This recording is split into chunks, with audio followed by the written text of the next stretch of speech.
Graça e paz a todos, Pastor Flávio Soares aqui, em mais um devocional Caminhando com Cristo. Para você que está conosco pela primeira vez, seja muito bem-vindo.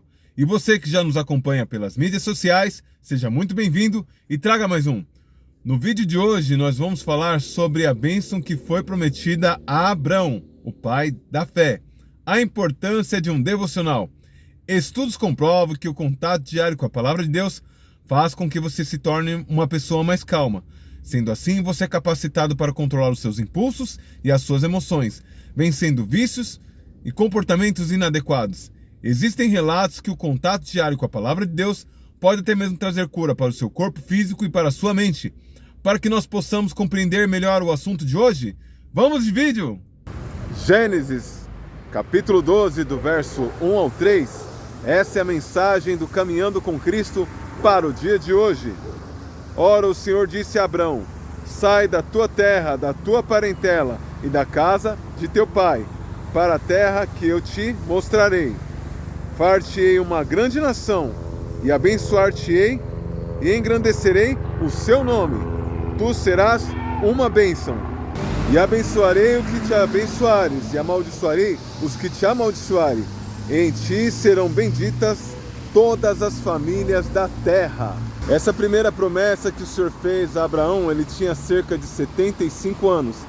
E a promessa de Isaac, ela veio se cumprir quando ele tinha 100 anos. E nesse meio tempo, Abraão não foi sempre o pai da fé. Ele também teve alguns questionamentos com o Senhor acerca de Sara. Além de ser avançada em dias, ela era estéril e as regras da mulher já lhe tinham encerrado. Ele, já preocupado com a sua idade avançada e da sua senhora, ele falou: Senhor, tenho meu mordomo, faça com que ele traga descendentes para minha casa, não eu, porque eu já sou velho e minha senhora também. Então o Senhor confirmou a bênção dele, trazendo ele para fora e mandando ele contemplar os céus e dizer: pode contar as estrelas que estão no céu, pois semelhante às estrelas que estão no céu são a sua descendência. Sara agora com cerca de 75 e Abraão, que tinha 10 anos a mais que ela, já com 85, resolvem dar uma ajuda para Deus. Como eu não posso mais gerar, Sara disse a Abraão: então eu vou te dar Agar, para que com ela você tenha filhos. E assim se fez, e veio Ismael. É isso que acontece quando Deus ele faz a promessa para alguém e alguém tenta dar um jeito e ajudar a Deus. Certamente a decisão de Sara e Abrão fizeram com que posteriormente houvesse conflitos entre Isaac e Ismael, entre Sara e Agar. Trazendo para os dias de hoje, para as nossas vidas, Deus ele é soberano e ele não precisa da nossa ajuda nem do jeitinho brasileiro para operar a grandeza dos planos dele.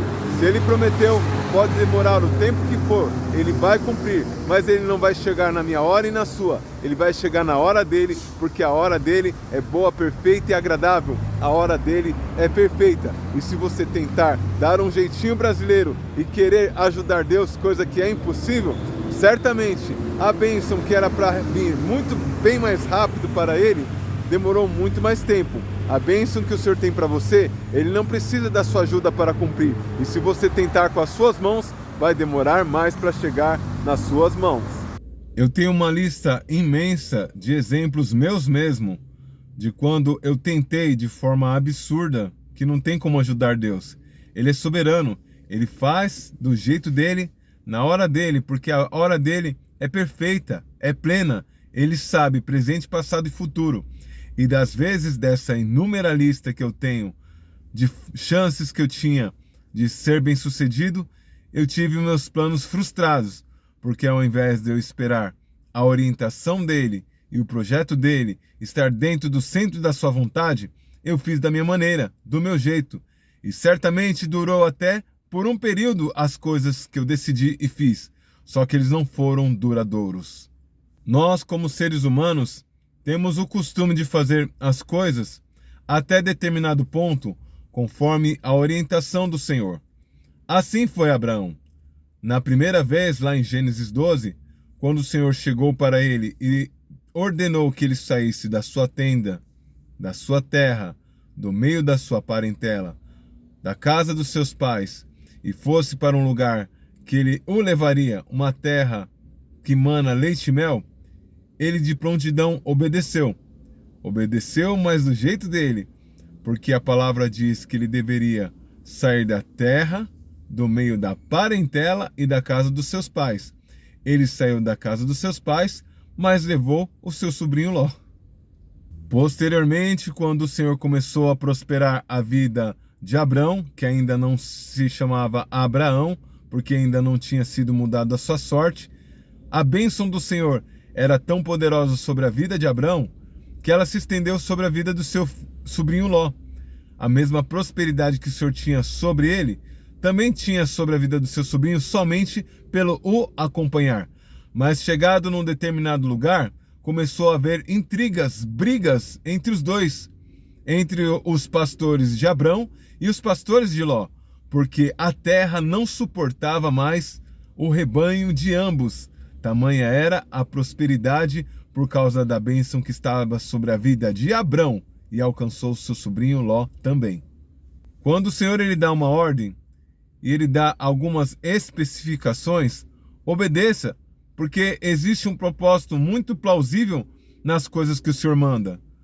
A primeira coisa que o Senhor mandou Abraão fazer é sair da casa dos seus pais, pelo fato dos seus pais, em especial o seu pai, ser idólatra, ter outros deuses, fazer adorações pagãs. Então isso ia atrapalhar os planos do Senhor, dele o adorar em espírito e em verdade. Contrapartida, ele também fala, deixa a parentela para trás, porque o Senhor também sabia que a bênção que estava sobre a vida de Abrão alcançaria Ló, e certamente ele transbordaria de uma forma que a terra não suportaria as bênçãos e haveria intrigas, e assim se fez. Gênesis 15, verso 1 em diante, assim diz a palavra do nosso Deus e Pai. Depois desses acontecimentos veio a palavra do Senhor a Abrão, numa visão, e disse, não temas, Abrão, eu sou o teu escudo, e o teu galardão será sobremodo grande. Respondeu Abrão, Senhor Deus, que me haverás de dar, se continuo sem filhos, e o herdeiro da minha casa é o Damasceno Eliezer? E disse mais Abrão, a mim não me concedeste descendência, e um servo nascido na minha casa será o meu herdeiro. A isso respondeu logo o Senhor, dizendo, não será esse o teu herdeiro, mas aquele que será gerado de ti será o teu herdeiro.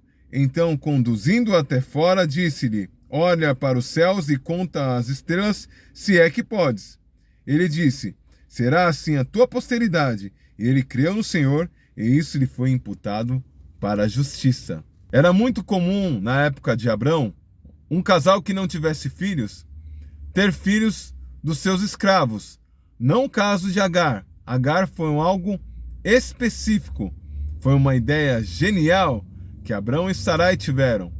Na verdade, assim, o Damasceno, ele tinha filhos, então ele poderia ser considerado como herdeiro por ser propriedade de Abrão. Sendo assim, tanto Damasceno quanto seus filhos eram contados como geração de Abrão também. Só que não era isso que o Senhor tinha projetado. Ele falou assim, aqueles que forem gerados de ti serão seu herdeiro. Então nisso surgiu 10 anos depois a ideia brilhante de entregar Agar para ter Ismael.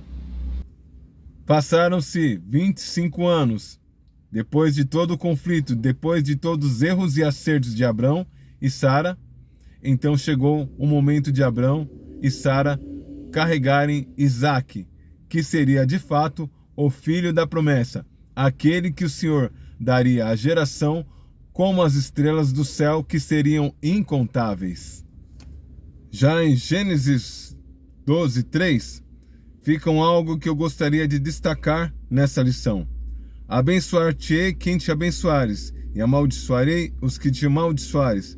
Em ti serão benditas todas as famílias da terra. Todas as famílias da terra, incluindo a minha família e a sua, incluindo as famílias contemporâneas de Abrão e as que viesse no porvir. Então, através da obediência dele, do acreditar dele, isso lhe foi imputado como justiça, e essa justiça nos alcançou, que somos pela fé geração de Abraão, somos pela fé a Israel de Deus. Então, todas as promessas feitas lá para ele na antiguidade, elas nos alcançaram através de Cristo Jesus, que posteriormente veio a ser e se tornar quem se tornou, o Rei da Glória e remissor de nossos pecados.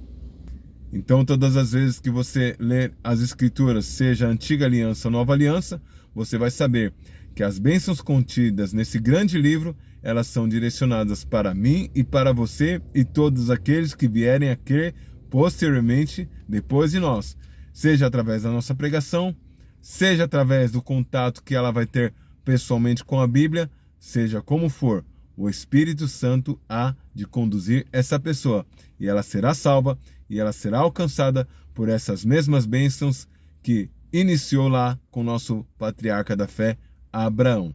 Lembre-se sempre, ninguém vence sozinho. Compartilhe esse vídeo com o máximo de pessoas. Que Deus te abençoe. Até o próximo vídeo.